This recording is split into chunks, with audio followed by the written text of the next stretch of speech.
Hello mga idol. Ito mix ito mga idol, mix na herbal.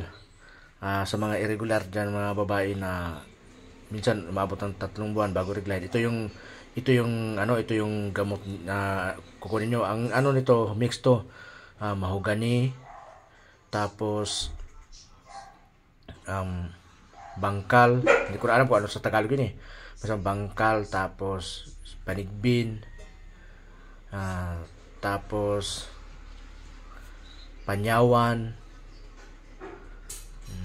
tapos anunang,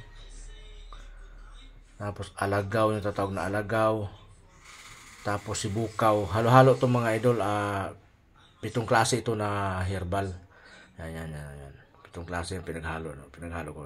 Gamot ito sa ano, sa mga hirap, hindi pa niregla ng ilang buwan. Yan, ito ang gamot. Ito yung nilaga ko na gamot mga idol. Marami to dyan sa mga paligid natin. Kung kilala nyo yung mga binabanggit ko, marami to sa paligid natin. Itong mga herbal na ito. I-mix to talaga sa mga idol. Kasi para yung kung hindi ka niregla, babae ka hindi ka niregla, tapos irregular yung regla mo, ito inumin mo para reglahin ka. Yan. Naglaga ako mga idol. Yan, mabisang gamot yan, lalo sa mga irregular ng mga babae dyan. Tingnan nyo. Basta mix mo siya, tapos ang ilalagay dito na tubig, pag maglagay ng tubig, isang pitsil. Isang pitsil na tubig. Tapos pakuluin mo siya 10 to 20 minutes ang pagkulo para lalabas ganyan yung kulay mga idol. Yan, pula-pula siya ng parang brown na pula-pula. Yan yung kulay ng sabaw niya. Basta ulitin ko, mahogani, bangkal, tapos tinatawag lang na alagaw, anunang, tapos panigbin, tapos panyawan, at saka yung isa dito yung talisay.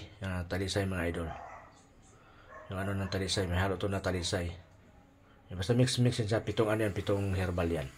Kung kilala yung talisay, yan, mix yan siya. Saka mahogani, diba? Mahogani, tapos panigbin, bangkal, basta tawag lang alagaw, tapos anunang, limana, tapos panyawan, at saka talisay mga idol. Yan, may ginagamot yan mga idol. Yan, gamot yan sa pamparigla mga idol. Mix yan sa mga idol Kailangan nyo i-mix talaga 7 klase yan. Tapos ang tubig, isang pitsil mga idol. Pakuluin siya ng 10 to 20 minutes. Para to sa mga babae na irregular mag-regla. Yung hindi nila regla ng buwan-buwan.